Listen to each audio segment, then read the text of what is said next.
안녕하세요. DJ 서영입니다. 오늘의 사연 시작해 보겠습니다. 안녕하세요. 저는 40대 직장인입니다. 두 아이를 키우며 직장 생활까지 병행하다 보니 늘 바쁜 나날을 보내고 있어요. 오늘은 저희 가족 이야기를 들려드리려고 합니다. 겉으로 보면 평범해 보이는 우리 가족이지만 한때 정말 큰 위기를 겪었던 적이 있거든요. 그 일을 통해 저는 가족의 의미와 관계의 소중함을 다시금 깨닫게 되었어요. 저희 엄마는 강인한 분이셨어요. 저와 동생을 혼자 키우시느라 힘들었을 텐데도 항상 웃음을 잃지 않으셨죠.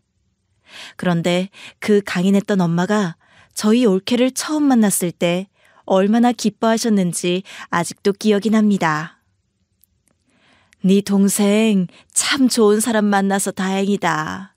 저 아이가 우리 집에 들어와줘서 얼마나 고마운지 몰라. 그런 엄마의 마음은 올케에게도 전해졌을 겁니다.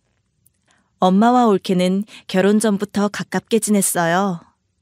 제가 기억하는 가장 인상 깊은 사건이 하나 있습니다.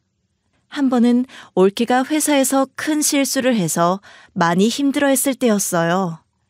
그때 엄마가 자정이 넘은 시간에도 직접 찾아가 음식을 챙겨주시며 위로하셨죠. 일하다 보면 실수도 하는 거야. 중요한 건 그걸 어떻게 바로잡느냐지. 괜찮아. 다시 잘하면 돼. 그날 이후로 올케는 엄마를 친정엄마처럼 여기며 더 따뜻하게 대했어요. 결혼 후에는 매년 엄마 생신 때마다 작은 편지와 선물을 빠짐없이 챙겼고요. 올케는 어머님은 저에게 친정엄마 같으신 분이에요 라는 말을 자주 하곤 했어요. 엄마도 올케를 친딸처럼 생각하셨고요. 그런데 제가 직장 문제로 해외에 나가게 되면서 일이 복잡해지기 시작했어요. 엄마가 병을 얻으셨거든요. 처음에는 그냥 피곤해서 그런 줄 알았어요. 그런데 병원에 가서 검사를 받으셨더니 입원을 해야 한다는 진단이 나왔습니다. 저는 그때 해외에 체류 중이었고 바로 돌아올 수도 없는 상황이었어요. 그게 두고두고 마음에 걸렸습니다. 엄마, 제가 정말 안 갔어야 했는데. 뭘 그래. 네 앞가림도 못하면서 어떻게 남까지 돕겠니? 엄마는 그렇게 말씀하시며 제가 마음 쓰지 않도록 애써 웃으셨지만 제 가슴은 무거웠습니다. 엄마가 병원에 계시는데도 옆에서 돌보지 못하고 있다는 죄책감이 컸거든요. 엄마가 병원에 입원하신 뒤로는 저희 올케가 병간호를 맡겠다고 나섰어요. 처음 그 말을 들었을 때 저는 너무 고마워서 눈물이 날 뻔했습니다. 올케, 정말 괜찮겠어? 이거 생각보다 정말 힘든 일이야. 형님, 제가 안 하면 누가 하겠어요. 어머님, 저한테 잘해주신 게 얼만데요. 사실 올케도 그때 직장일에 아이까지 돌보느라 바쁜 상황이었거든요. 제가 너무 미안해서 다시 말을 꺼냈어요. 내가 매달 돈 보낼게. 병원비도 보태고 네 필요한 거 다 써. 형님, 그럴 거면 저한테 맡기질 마세요. 이건 돈으로 할 수 있는 일이 아니잖아요. 그냥 제가 할게요. 그 말에 얼마나 가슴이 찡하던지요. 그러면서도 한편으로는 미안한 마음이 더 컸습니다. 그렇게 올케가 엄마 병간호를 맡으면서 시간이 흘렀습니다. 하지만 엄마도 병원 생활에 지쳐가셨던 것 같아요. 어느 날 엄마와 이런 대화를 나눴습니다. 너는 병원에만 있으면 좋은 줄 알지? 하루하루가 얼마나 힘든데. 엄마, 여기 계셔야 치료도 받고 안전하잖아. 빨리 회복하셔야지. 회복은 무슨 회복이야. 이렇게 병원에 갇혀 있는 게 더 죽을 맛이야. 집에 가고 싶다. 엄마, 여기서 치료 받아야 더 오래 사시지. 오래 살면 뭐하니? 내가 하고 싶은 대로 살다가 가고 싶다. 엄마가 그렇게 말씀하시는데 저는 아무 말도 할 수 없었습니다. 정말로 엄마 마음을 이해하면서도 그걸 받아들일 수 없는 제 자신이 밉더라고요. 그날 남편에게 엄마와 올케 이야기를 꺼냈을 때부터 마음이 편치 않았어요. 여보, 엄마 병원비도 많이 들고 올케가 많이 힘들어하니까 우리도 좀 보태야 할 것 같아. 당신 집안일은 당신이 알아서 해. 난 신경 쓸 여유 없어. 여보, 그게 무슨 소리야. 당신도 가족인데. 당신 가족이면 당신 가족이지 내 가족은 아니잖아. 그 말을 듣는 순간 머릿속이 하얘졌어요. 이게 진짜 내 남편이 맞나 싶더라고요. 믿고 의지했던 세월이 얼마나 허무하게 느껴지던지. 그날 밤 혼자 앉아 많은 생각을 했어요. 남편의 말은 단순히 무책임한 게 아니라 저와 제 가족을 철저히 남으로 여기고 있다는 뜻 같았거든요. 결혼 전만 해도 남편은 다정하고 믿음직한 사람이었어요. 제가 직장에서 힘든 일이 있을 때마다 남편은 제 어깨를 다독이며 말했죠. 우리 집안 걱정은 내가 다 알아서 할 테니까 당신은 신경 쓰지 마. 그때는 정말 믿었어요. 이 사람이라면 어떤 어려움도 함께 이겨낼 수 있을 거라고요. 결혼 초반에도 남편은 잘해줬어요. 퇴근 후 피곤한 몸을 이끌고도 아이들과 놀아주고 주말이면 시댁에 가는 길에 저를 배려하는 모습도 있었죠. 우리 부모님이 좀 많이 의지하시긴 해도 나만 믿어. 당신 힘들게 안 할게. 그 말이 얼마나 큰 위로가 됐는지 몰라요. 저는 남편을 전적으로 신뢰하며 가정을 꾸려나갔습니다. 하지만 남편의 태도는 시간이 지나면서 점점 달라지기 시작했어요. 특히 시댁과 관련된 일이라면 한치의 망설임도 없이 저희 가정을 희생시키는 쪽으로 행동했죠. 남편은 시댁과 얽힌 일이라면 무조건 우리가 도와야 한다고 주장했어요. 처음에는 그게 단순히 효심이라고 생각했어요. 남편이 우리 엄마가 이 정도는 필요하다라고 말할 때마다 저는 그를 믿고 따랐죠. 결혼 초반엔 큰 부담이 되지 않았기 때문에 그걸 이해하려고 노력하기도 했고요. 그런데 남편의 효심은 점점 지나치다 못해 집착처럼 느껴지기 시작했어요. 어느 날 남편이 아무렇지 않게 말했죠. 이번 달은 우리 엄마 여행비가 필요하대. 당신이 좀 보태주면 좋겠어. 처음엔 이해했어요. 가족끼리 돕는 건 당연한 일이라고 생각했으니까요. 그런데 매달 비슷한 요구가 이어지면서 저는 점점 의문이 들기 시작했어요. 여보, 우리도 생활비가 빠듯한데 이렇게 계속 도와줄 순 없잖아. 너희 집만 가족이야? 장모님 병원에는 그렇게 자주 가면서 우리 집도 가족인데 그 정도도 못해줘? 그가 말하는 우리 집은 늘 시댁이었어요. 저는 가족이라는 이름으로 남편의 요구를 거절할 수 없었고 점점 더 많은 걸 감수해야 했죠. 남편을 조금 다르게 보게 된 건 남편 가방에서 우연히 발견한 서류 한 장 때문이었어요. 그날은 남편이 출근을 한 뒤였어요. 아이들 등교 준비를 하다 남편 책상 위에 놓인 서류를 보게 됐죠. 처음엔 별 생각 없이 봤어요. 그런데 서류 내용을 읽어나갈수록 심장이 점점 빠르게 뛰기 시작했어요. 남편의 회사의 회계문서였는데 자재비가 말도 안 되게 부풀려져 있었어요. 차액이 남편 계좌로 들어갔다는 내용까지 적혀 있더군요. 처음엔 잘못된 계산이거나 오해일 거라고 생각했어요. 남편이 그렇게까지 할 리 없다고 믿고 싶었거든요. 하지만 서류를 몇 번이고 다시 읽으면서 이건 단순한 실수가 아니라는 걸 깨달았어요. 남편이 회사 운영 중 개인적인 이익을 취하고 있었다는 거려. 남편이 퇴근하자마자 저는 참지 못하고 그 서류를 꺼내 들이밀었어요.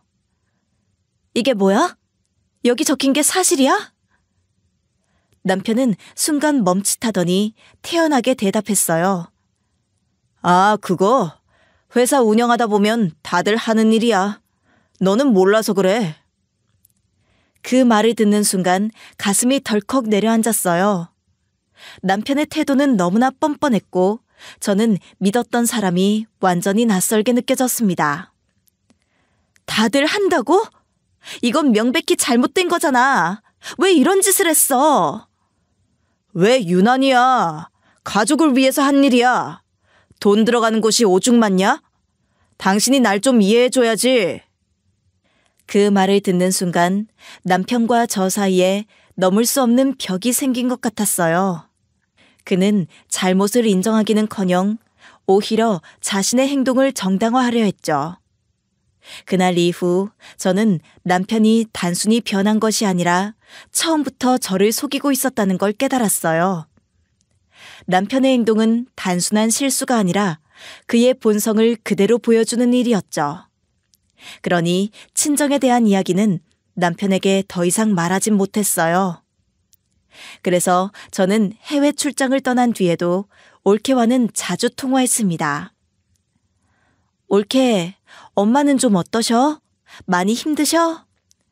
네, 형님. 조금씩 좋아지고 계시긴 한데 병원비도 그렇고 저도 좀 힘드네요.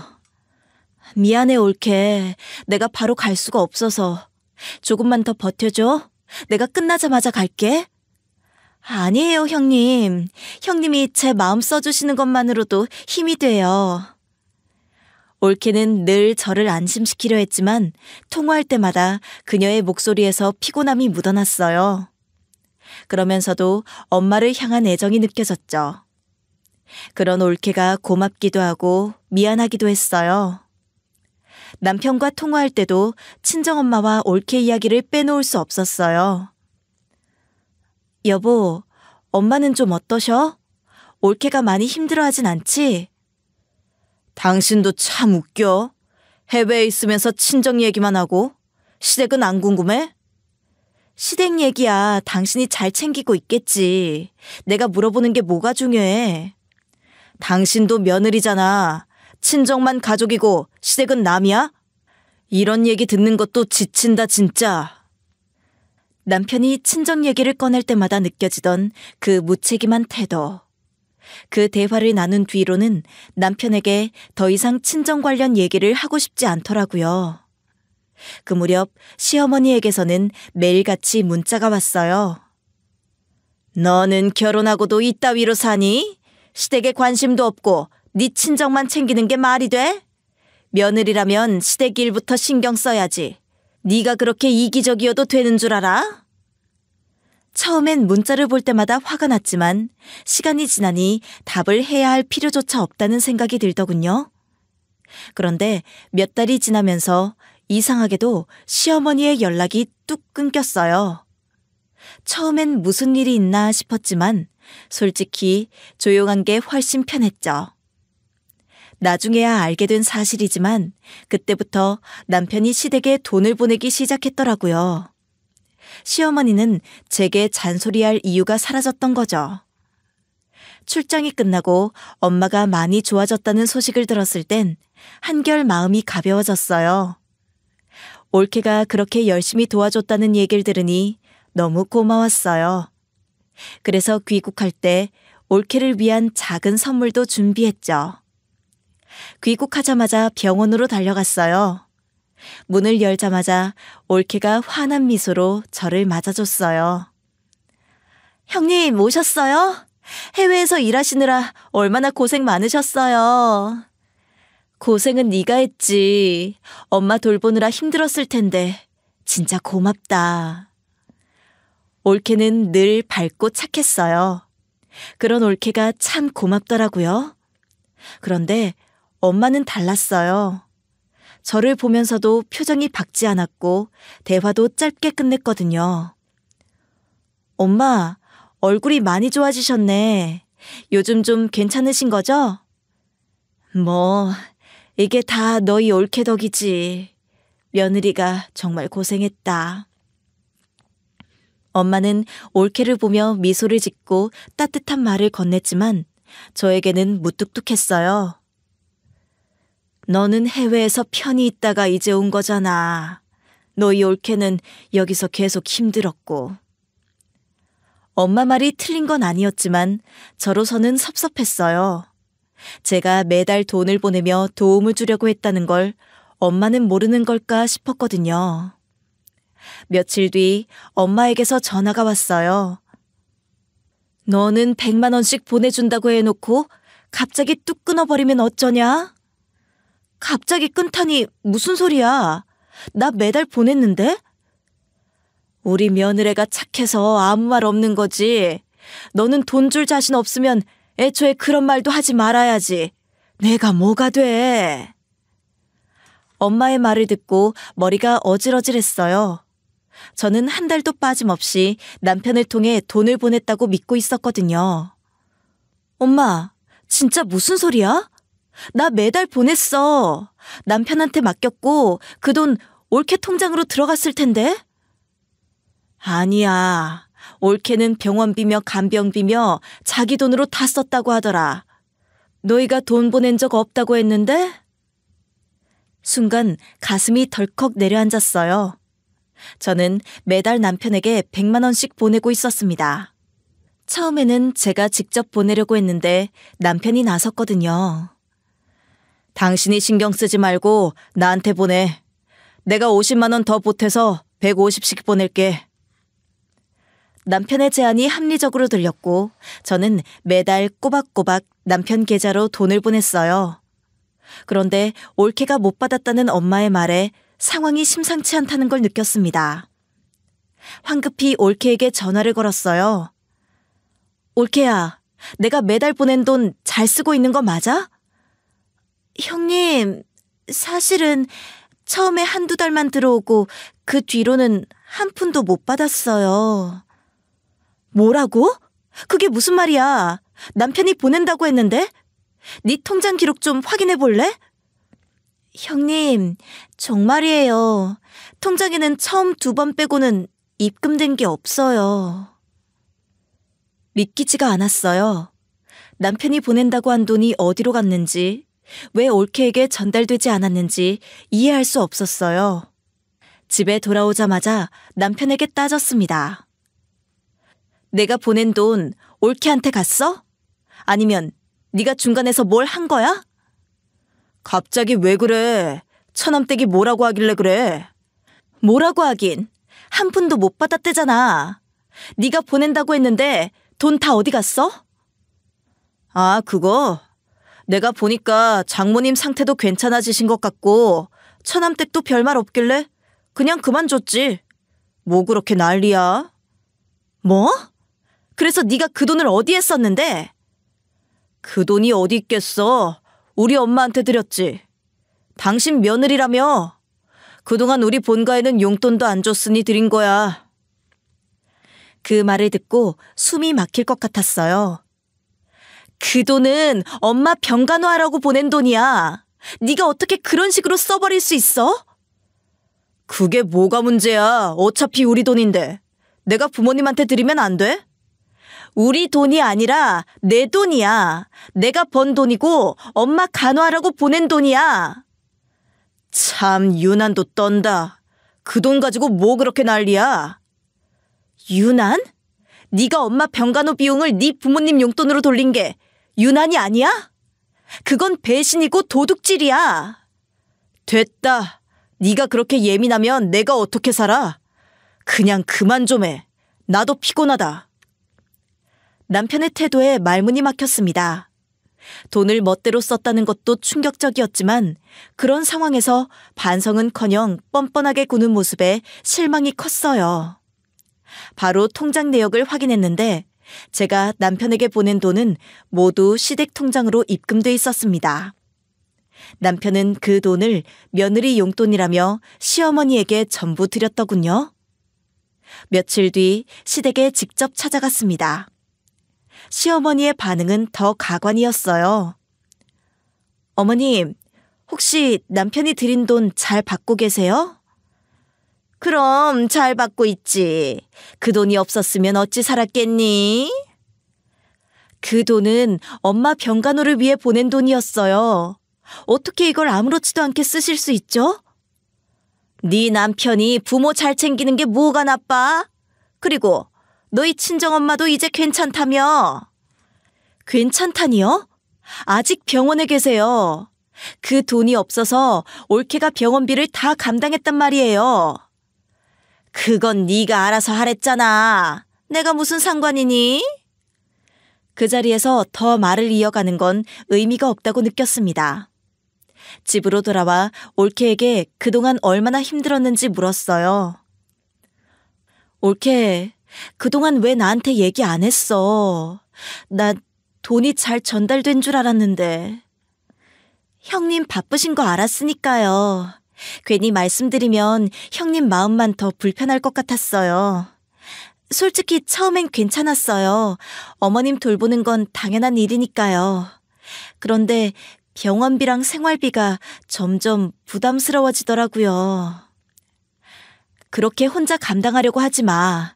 앞으로는 다 얘기해줘. 내가 다 해결할게. 그날 밤 저는 잠을 이루지 못했습니다. 믿었던 남편이 이런 일을 저질렀다는 사실에 배신감이 들었고 엄마와 올케에게 미안한 마음이 컸어요. 그리고 이 일을 그냥 넘기지 않기로 결심했습니다. 제가 지켜야 할 사람들은 따로 있다는 걸 분명히 깨달았으니까요. 귀가하는 길에 머리가 복잡했습니다. 남편과 대화를 끝내고 나왔지만 해결된 건 아무것도 없었거든요. 집에 도착하자마자 올케에게 다시 전화를 걸었습니다. 이번에는 올케와 직접 만나기로 했어요. 뭔가 더 확인해야겠다는 생각이 들었거든요. 저와 올케는 근처 카페에서 마주 앉았습니다. 얼굴이 헬쑥해진 올케를 보니 마음이 아팠어요. 올케, 솔직히 말해줘. 그동안 엄마 간병하면서 얼마나 힘들었어? 아니에요, 형님. 제가 감당할 수 있는 일이었어요. 그럼 돈은? 병원비며 생활비며 네가 다 감당했잖아. 처음엔 괜찮았어요. 그래도 엄마를 제가 돌보는 게 당연하다고 생각했거든요. 그런데 점점 생활비도 부족해지고 병원비 때문에 더 이상은 어떻게 해야 할지 모르겠더라고요. 왜 그때 나한테 말 안 했어? 내가 돈이 잘 전달되는 줄 알고 안심하고 있었는데. 올케는 고개를 떨구며 작은 목소리로 말했습니다. 형님, 바쁘신 거 알았으니까요. 제가 괜히 말씀드리면 형님 마음만 더 불편하게 할 것 같았어요. 그리고 사실 저도 처음엔 남편분이 알아서 보내주실 거라고 믿었거든요. 네 잘못이 아니야. 이건 내가 더 철저히 확인하지 못한 게 문제야. 형님, 저 너무 무능해 보일까봐 참았어요. 근데 이제는 정말 어떻게 해야 할지 모르겠어요. 죄송해요, 형님. 저는 자리에서 일어나 올케의 손을 꼭 잡았습니다. 너무 미안해, 올케야. 내가 다 해결할게. 네가 이렇게 고생할 줄 알았다면 진작에 알아봤어야 했는데. 올케의 울음은 한동안 멈추지 않았고 저는 일단 안심시키려 애썼습니다. 집에 돌아온 뒤 남편에게 다시 이야기했습니다. 네가 엄마 간호비를 시댁에 보냈으니까 그 돈 다시 내놔. 올케한테 줘야 해. 내놓으라니? 무슨 돈을 내놔? 이미 다 쓴 돈인데 뭘 어쩌라고. 그게 네 돈이야? 내가 번 돈이잖아. 그 돈을 네 멋대로 썼으니까 돌려놔야지. 아니, 돌려놓을 돈이 없어. 그 돈으로 우리 부모님도 겨우 살았어. 끝났다고. 끝났다고? 그 돈은 엄마를 위해 보낸 거야. 시부모님한테 보낸 게 아니라고. 그래서 그 돈도 결국 우리 가정 돈 아니야? 네가 돈 보내는 거 내 허락도 필요한 거야. 알아? 허락? 웃기지 마. 네가 허락할 권리 없어. 내가 내 엄마를 위해 쓰겠다고 한 거니까. 그럼 네가 다시 벌어서 보내든가. 나한테 뭘 어쩌라는 건데? 이제라도 올케한테 당신이 갚아. 네가 빚진 거잖아. 왜 내가 벌어서 또 보내야 해? 미쳤냐? 내가 왜 갚아? 그 돈 이미 시댁에 다 갔는데 그럴 돈이 어디 있다고? 네가 갚아야지. 네가 그 돈 빼돌린 건데. 엄마 간호비를 너희 집에 썼으니까 당연히 네가 갚아야지. 싫어. 나는 못 갚아. 그런 돈 갚을 거면 차라리 어디 여행이나 다녀오고 말지. 당신도 적당히 하고 포기해. 포기? 네가 돈을 갚는 건 포기가 아니라 책임지는 거야. 그럼 말도 안 되는 소리 하지 마. 됐어. 네가 이혼하든 뭐든 네 마음대로 해. 난 이 돈에 대해선 한 푼도 못 내놔. 남편의 말은 차갑고 무책임했어요. 그리고 이 모든 책임이 제 몫으로 돌아올 것 같은 기분이 들었습니다. 며칠 뒤 시어머니가 집으로 찾아왔습니다. 문을 열자마자 시모는 얼굴을 붉히며 소리쳤습니다. 너 줬던 돈을 돌려달라는 게 무슨 경우냐? 내가 그렇게 만만하냐? 정신 차리게 해줘? 어머니, 그 돈은 제가 친정엄마 병간호하라고 보낸 돈이었어요. 당연히 돌려받아야죠. 그래서 너는 너희 엄마만 부모고 우리는 뭐야? 딸 노릇하기 전에 며느리 노릇할 생각해야지. 어머니, 엄마가 투병 중이셨어요. 시댁 용돈은 따로 드릴 수도 있었잖아요. 그럼 네 돈으로 너희 엄마만 챙기고 우린 굶으라는 거였냐? 그런 돈을 뺏는 경우가 어디 있어? 어머니, 제 돈이 없었으면 이런 얘기를 꺼내지도 않았을 거예요. 근데 이건 잘못됐잖아요. 잘못? 뭐가 잘못인데? 너도 돈 벌고 잘 살면서 우리한테 그 돈이 뭐가 아까워? 어머니, 제가 그 돈으로 뭘 하려고 했는지 아셨잖아요. 그걸 아셨으면 이러시면 안 되죠. 아니긴 뭐가 아니야? 우리 집에 돈 좀 간 게 그렇게 화낼 일이냐? 어머님이 돌려주지 않으시면 남편에게 반드시 받을 테니 그렇게 아세요. 말 참 길게도 하네. 됐다. 나 간다. 네가 우리를 이 정도로 무시하는 줄은 몰랐어. 시어머니가 돌아간 뒤 방 안은 숨소리조차 들리지 않을 만큼 조용해졌습니다. 분노와 서글픔이 한꺼번에 몰려왔지만 이제는 제 가족을 위해서라도 싸워야겠다고 결심했습니다. 그날 밤 남편이 잠들고 나서 조용히 인터넷 뱅킹에 접속했어요. 제가 보낸 돈이 어떻게 쓰였는지 확인하고 싶었거든요. 그런데 거래 내역을 보고 정말 어이가 없어서 말문이 막히더라고요. 남편이 시댁 식구들을 자기 회사 직원으로 등록해서 매달 급여를 보내고 있었던 겁니다. 신우한테는 200만 원, 시어머니와 시아버지에게 각각 150만 원씩, 한 달에 500만 원 넘는 돈이 시댁으로 들어가고 있더군요. 그런데 제가 친정엄마 병간호비로 보낸 100만 원은?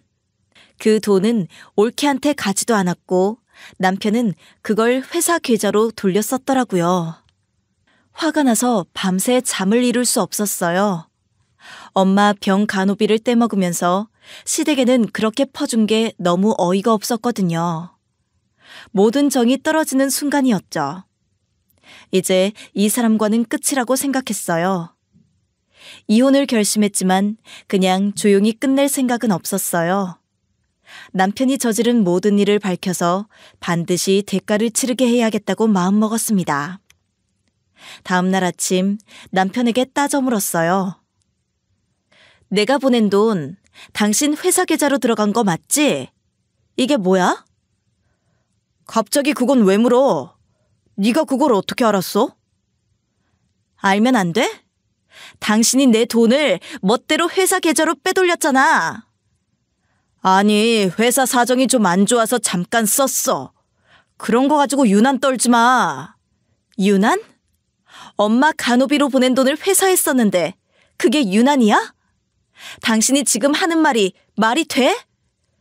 그 돈도 결국 우리 집 돈 아니야. 상황 보고 쓴 거야. 네가 너무 예민한 거야. 우리 집? 당신이 말하는 우리 집은 시댁이지? 네 부모한테 500만 원씩 퍼주면서 우리 엄마 병간호비 100만 원은 못 보냈어? 진짜 피곤하다. 다들 회사 운영하다 보면 이런 일은 있는 거야. 너만 유난 떠는 거라고. 엄마가 병원에 계신 동안 당신이 그 돈을 네 회사로 돌렸는데 네가 지금 떳떳하다고 생각해? 됐어. 네가 지금 화나서 이러는 거 아는데 나중에 보면 별일 아닌 거 알게 될 거야. 별일 아니라고? 병간호비를 비자금으로 쓴 게 별일 아니야? 당신이 지금 진심으로 하는 말 맞아? 됐고, 네가 그렇게 하고 싶으면 알아서 해. 근데 난 그 돈 갚을 생각 없어. 남편의 뻔뻔한 태도에 어이가 없어서 할 말을 잃었어요. 모든 애정이 끝났고 더 이상은 이런 사람과 함께 살 수 없다고 확신했죠. 하지만 그냥 넘어갈 수는 없었어요. 남편이 한 일에 대한 책임을 묻고 나서 떠나야겠다고 생각했습니다. 며칠 뒤 남편 회사에서 얼마 전에 퇴사한 박 대리를 만나기로 했어요. 박 대리는 남편 회사 내부 사정을 잘 알고 있었고 퇴사 과정에서 부당한 대우를 받은 사람이었거든요. 사실 남편은 박 대리에 대해 자주 험담하곤 했어요. 박 대리 같은 사람은 잘리는 게 당연하지. 회사 사람들도 다 싫어했어. 그 말을 들을 땐 박 대리가 정말 문제 있는 사람인가 싶었는데 이번 일을 겪고 나니 오히려 남편이 자신을 감추려고 박 대리를 희생양 삼은 게 아닐까 싶더라고요. 약속 장소에서 박 대리를 만나 이야기를 꺼냈어요. 박 대리님, 남편이 제 돈을 회사 계좌로 빼돌렸어요. 회사에서 비리로 쓴 게 맞죠? 맞긴 하죠. 저도 회사가 어떻게 돌아가는지 잘 알고 있었어요. 그럼 저 좀 도와주세요. 남편이 제 돈까지 그렇게 썼다면 저도 피해자인 거잖아요. 근데 제가 여기서 잘못 나섰다가 괜히 소송당하면 어쩌죠? 솔직히 두렵습니다. 걱정하지 마세요. 박 대리님 이름은 절대 언급하지 않을 거예요. 정보만 주시면 돼요. 알겠습니다. 저도 돕겠습니다. 솔직히 저도 그 회사에서 당한 게 많아서요. 박 대리는 자신이 회사에서 겪었던 일을 하나씩 이야기했어요. 남편은 회사에서 자재비를 부풀리고 하청업체들한테 그 비용을 떠넘겼대요. 그 피해로 하청업체 몇 곳이 문을 닫았다고 했어요. 저도 이 문제를 지적했었어요. 근데 당신 남편은 그런 사람들의 입을 막으려고 했고 결국 저를 문제아로 몰아서 해고시켰습니다. 정말 감사합니다. 도와주셔서 너무 고맙고 끝까지 싸워볼게요. 박 대리의 도움으로 남편 회사의 비리를 하나씩 확인할 수 있었어요. 남편은 하청업체들한테 피해를 주면서도 자신의 비리를 감추려고 회사 돈을 빼돌렸고 그 돈을 시댁 계좌로 송금했더라고요. 모든 준비를 마치고 남편이 법적으로 책임을 질 수밖에 없는 상황을 만들어 놓았을 때 저는 확신했어요. 이번엔 절대 넘어가지 않을 거라고요. 박 대리의 도움으로 확보한 증거들은 남편의 잘못을 명백히 증명할 수 있었고 그의 회사가 저지른 비리와 관련된 모든 자료가 한데 모였어요. 검찰에 제출하면서 남편이 벌여놓은 일들이 드러나기 시작했죠. 며칠 뒤 남편 회사에 압수수색이 들어갔습니다. 수사관들이 회사로 들이닥쳤고 직원들은 놀라 어쩔 줄 몰라 했죠. 저는 그 소식을 듣고도 담담했어요. 오히려 이제 시작이다라는 생각뿐이었거든요. 남편은 수사관들 앞에서 뻔뻔하게 태어난 척을 했어요. 이건 오해입니다. 우리 회사는 정직하게 운영되고 있어요. 그건 조사해보면 알겠죠. 계약서와 자금 내역을 확인하면 결과가 나올 겁니다. 압수수색이 끝난 뒤 남편은 검찰 소환 통보를 받았습니다. 그는 집으로 돌아와 화가 난 목소리로 저를 불렀어요. 너 그 기사랑 관련 있어? 대체 무슨 짓을 한 거야? 내가 뭘 했는지 왜 묻는 거야? 네가 회사에서 저지른 일 때문에 그런 거겠지. 그게 다들 하는 일이라고 했잖아. 왜 유난 떨고 난리야? 네가 다들 한다는 말로 일이 정당화될 거라고 생각해? 그건 범죄야. 됐다. 너 진짜 미쳤어. 우리 가족까지 다 말려 죽일 거냐? 네가 내 엄마 돈을 회사에 쓴 순간 우리 가족은 이미 끝난 거야. 감당할 준비해. 그렇게 남편은 정식으로 검찰에 소환됐어요. 검찰은 회사 내부 자료와 통장 내역, 계약서 등을 모두 확보한 상태였어요. 재판이 시작되면서 남편이 저지른 잘못들이 하나하나 드러났죠. 이 계약서를 보십시오. 자재비가 시장 가격보다 30% 부풀려져 있습니다. 차액은 피고의 개인 계좌로 이체됐고 그중 일부는 시댁 가족 계좌로 이동된 것이 확인됐습니다. 하지만 이 돈은 회사 운영을 위해 사용된 것입니다. 개인적인 이익을 위해 사용한 것이 아닙니다. 그렇다면 하청업체가 파산한 이유는 무엇입니까? 피고의 부당한 계약 조건으로 인해 최소 3개의 하청업체가 문을 닫았습니다. 법정에서 남편은 처음엔 부인하려고 했지만 증거가 너무 명백해서 끝내 고개를 들지 못했어요. 그의 부도덕한 행동이 드러날수록 제가 당한 배신감이 떠올랐고 저는 끝까지 싸우기로 마음먹었습니다. 재판이 끝난 뒤 남편과 마지막으로 마주 앉았습니다. 그는 여전히 자신이 피해자라도 된 것처럼 굴었어요. 끝났어. 당신이 회사에서 무슨 짓 했는지 다 드러났어. 뭘 그렇게 대단한 일처럼 구냐? 진짜 별일도 아닌걸. 별일이 아니라고? 내 돈으로 비자금 돌리고 회사까지 엉망으로 만든 게 별일 아니야? 그런 일은 다들 하는 거야. 네가 세상 물정을 모르는 거지. 세상 물정? 이건 범죄야. 당신이 잘못한 거고 네가 당연히 받아야 할 벌이야. 그 벌이 뭐? 너 지금 이혼이라도 하겠다는 거야? 그래, 해보라지. 이혼? 당장 할 거야. 네가 만든 비리를 끝까지 파헤칠 거야. 야, 네가 이러는 게 우리 애들한테도 좋을 것 같아? 그럼 다 같이 끝장나자고.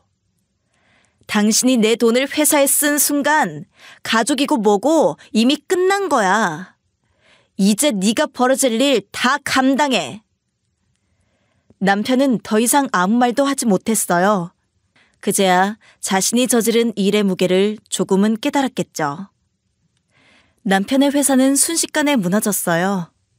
주요 거래처들은 모두 계약을 끊었고 회사는 대규모 프로젝트에서 퇴출됐어요. 직원들은 급여를 못 받게 되면서 줄줄이 퇴사했고 남편은 회사 운영에 대한 모든 책임을 혼자 떠안게 됐어요. 결국 그는 횡령, 배임, 부정거래 혐의로 징역형을 선고받았고 시댁 식구들 역시 그동안 받은 돈에 대해 조사를 받았어요. 법적 책임을 피할 수 없었던 그들은 받은 돈을 반환해야 했고 그로 인해 더 이상 큰 소리치며 살 수 없게 됐습니다. 이 모든 일이 끝난 후 저는 홀가분한 마음으로 아이들과 함께 새 출발을 준비했어요. 이번 싸움은 단순히 분노를 풀기 위한 게 아니었어요. 저 자신과 제 가족을 지키기 위한 싸움이었죠.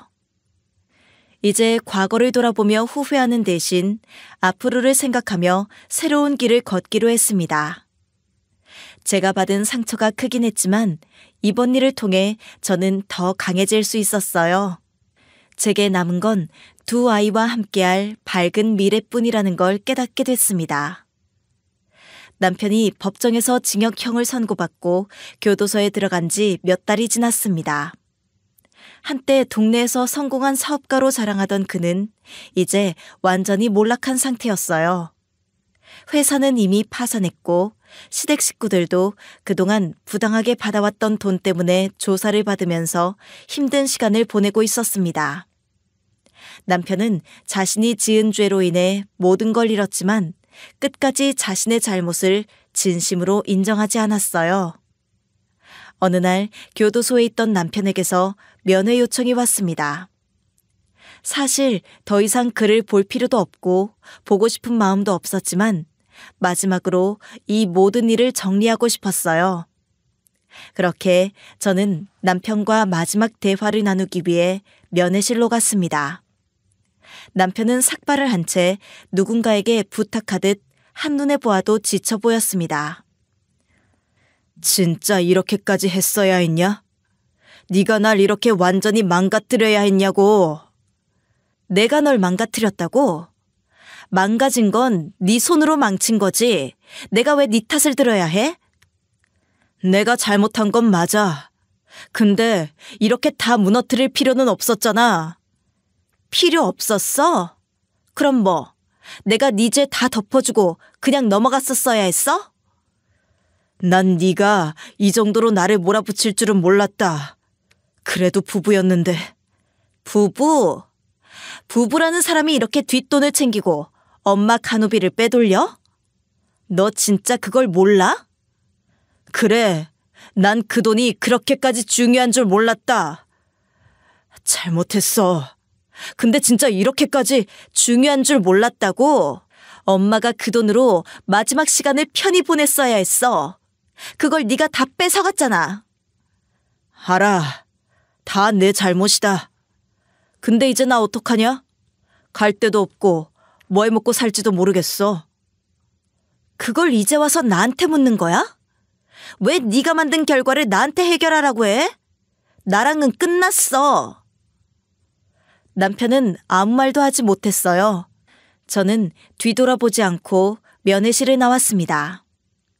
그날로 제 마음에서 남편은 완전히 지워졌습니다.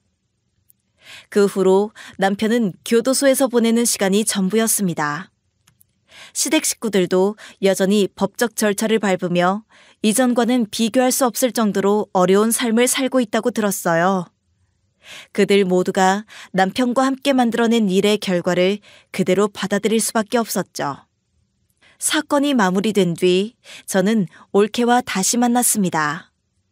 그동안 올케는 친정엄마를 돌보면서도 본인의 삶을 잃지 않으려고 노력했어요.